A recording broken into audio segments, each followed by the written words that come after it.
WhatsApp good people, আমি আকাশ। আপনারা দেখছেন আফনান ইসলাম আকাশ ইউটিউব চ্যানেল। তো আজকের ভিডিওতে আমরা দেখবো যে কিভাবে আমরা HTML দিয়ে একটা টেবিল তৈরি করতে পারি। আর নেক্সট ভিডিওতে হয়তো আমরা CSS শুরু করে দিব। তো আপনি যদি এই চ্যানেলে প্রথমবার এসে থাকেন, সাবস্ক্রাইব করে দেন। সাবস্ক্রাইব করার সাথে সাথে বেল আইকনটা প্রেস করেন, তাহলে হবে এইটা নেক্সট টাইম যে ভিডিও আপলোড দেবো আপনার কাছে চলে যাবে সবার প্রথমে। আর আপনি যদি আমার আগের ভিডিওগুলো মিস করে থাকেন, না দেখে থাকেন, বেসিক ওয়েব ডিজাইনিং রিলেটেড, আপনি এগুলো দেখে আসতে পারেন। তো চলেন শুরু করা যাক।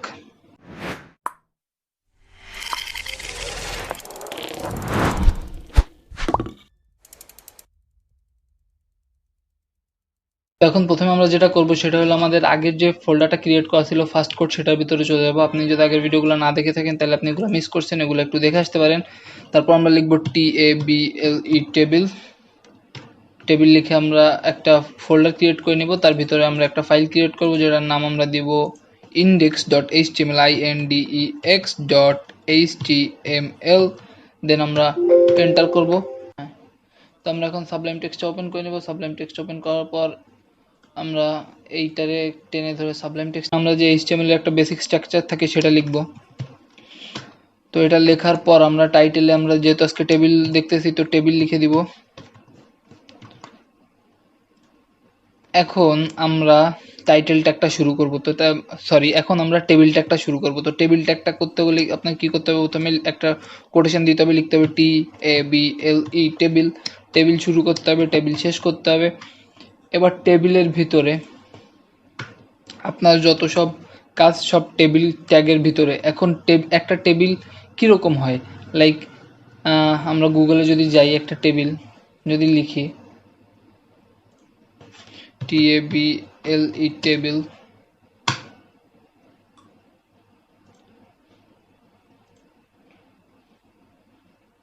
দেখেন একটা টেবিল কীরকম হয়।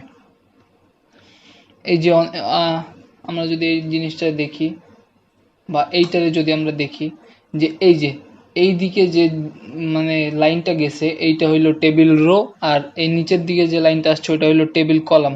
তো একটা রো এর ভিতরে যে কয়টা ফাঁকা জায়গা আছে, লাইক একটা দুইটা তিনটা চারটা পাঁচটা, এই একটা রো এর ভিতর পাঁচটা যে ফাঁকা জায়গা এটারে বলে যে ফিল্ড বা টেবিল ডাটা রাখার জায়গা। তো এখানে এটারে আপনি টেবিল ডাটা বা ফিল্ড বলতে পারেন। তো একটা রো এর ভিতরে কয়টা, একটা দুইটা তিনটা চারটা পাঁচটা ফিল্ড রয়েছে, মানে একটা লাইন মানে একটা রো, তার ভিতরে পাঁচটা ফিল্ড বা পাঁচটা টেবিল ডাটা রয়েছে।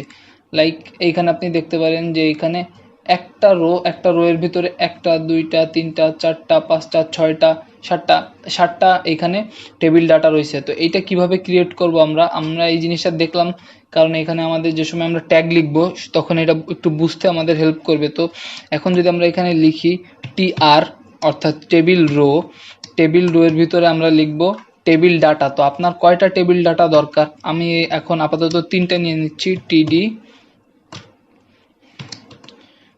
টিডি শেষ করলাম, এইটারে কপি করে আমি 3বার এখানে নিয়ে নিচ্ছি, 1 2 3। তো আমি যদি এখন এইটারে আমি যদি কপি ফাইল পাথ আমি যদি এখানে যে এখন এইটারে আমি পেস্ট করি আর যদি এন্টার করি, তো দেখেন এখানে আমার কিছুই দেখাচ্ছে না। কেন কিছু দেখাচ্ছে না? এটার কারণ হইলো আমরা এই যে টেবিল যে বর্ডার হয়, টেবিলের যে বর্ডারটা থাকে সেই বর্ডারে আমরা কোনো কালার দিই নাই, আমরা তো কোনো CSSও করি নাই, কোনো ব্যাকগ্রাউন্ড দিই নাই। তো আমাদের এখানে করতে হবে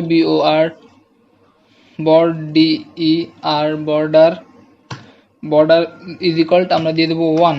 তো বর্ডার ইজ ইকুয়াল যখনই আমরা অন দিব আর রিফ্রেশ দিব, তো দেখেন এইখানে কিন্তু চলে আসছে ছোট করে একটা, মানে একটা দুইটা তিনটা চারটা, আমরা কি চারটা নিয়েছি পাশে? ও হ্যাঁ, আমরা এখানে চারটা নিছি। তো আমরা এখানে চারটা টেবিল ডাটা নিছি, এখানে চলে আসছে। কিন্তু জিনিসটা কি হইলো, এ তো ডট ডট ডট ডটের মতো মনে হচ্ছে। আমাদের এখানে না কোনো উইড আছে না হাইট আছে। তো আমাদের এইটার জন্য আমাদের কি করতে হবে, আমরা এইখানে যে একটা উইড হাইট দিয়ে দেবো, WIDTH উইড দিয়ে দিব আমরা 200, আর হাইট দিয়ে দিব আমরা 30 পিক্সেল। তো এখানে তো পিক্সেল লেখা যাবে না, উইড দিয়ে দিব আমরা 200 পিক্সেল আর হাইট দিয়ে দিব আমরা 30 পিক্সেল। তো এখন এখানে যে যদি আমি দিই রিফ্রেশ, তো দেখেন এটা একটু অনেক বড় হয়ে গেছে আমাদের, অনেক বেশি। তো দেখেন আমরা যেটাই উইড আর হাইট দিছি সেই আমাদের সেই টেবিল ডাটার জায়গাটা আমাদের বড় হয়েছে, বাট সেই ফিল্ড সেই ফিল্ডটা আমাদের বড় হয়েছে, আর বাকি 3টা ফিল্ড কিন্তু ছোটই রয়ে গেছে। তো আমাদের এখানে কি করতে হবে, বাকি 3টা ফিল্ডেও আমাদের যে এখানে এরকম লিখে দিতে হবে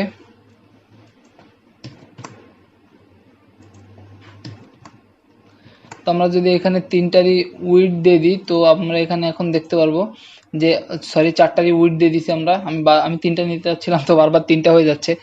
তো আমরা এখন দেখি এখানে একটা ফিল্ড, 2টা 3টা 4টা। এখন দেখেন এটা তো একটা রো এর ভিতরে 4টা ফিল্ড হইলো, কারণ আমরা একটা রো শুরু করছি, একটা রো শেষ করছি, একটা রো এর ভিতরে আমরা 4টা ফিল্ড নিছি। তো আমরা এই সেম জিনিসটা যদি কপি করি, আমরা যদি এখন এখানে 2টা রো নিই, 3টা রো নিই, 4টা রো নিই, একটু যদি জুম আউট করি, তো দেখেন আমরা এখন কয়টা রো নিছি, 1টা 2টা 3টা 4টা। তো আমরা এখন এখানে 4টা রো নিছি। তো 4টা রো নিয়ে এখন আমরা যদি এখানে এসে রিফ্রেশ দেই, কন্ট্রোল এস দিয়ে সেভ করতে হবে, না সেভ করলে কিন্তু আসবে না। রিফ্রেশ দেওয়ার পর আমরা দেখেন এখানে আমাদের 4টা রো চলে আসছে। এবার যদি বলেন যে ভাই এটার ভিতরে লিখবো কি করে, তো এখন দেখেন যে এই ফিল্ডগুলোর ভিতরে আমরা কিভাবে লিখবো। তো এইটা কোন ফিল্ড, এইটা কোন ফিল্ড, এইটা কোন ফিল্ড, এটা কোন ফিল্ড। তো এটা দেখেন ফার্স্ট রো এর থার্ড ফিল্ডে আমরা লিখবো, ঠিক আছে, ফার্স্ট রো এর থার্ড ফিল্ডে আমরা আমাদের নাম লিখবো। তো ফার্স্ট রোতে আমরা চলে যাব, এই যে হলো ফার্স্ট রো।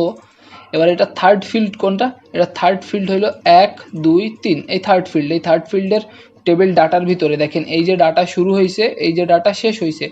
এখন এই টেবিল ডাটার ভিতরে আমরা এখানে যদি লিখি hi I am AKASH Akash.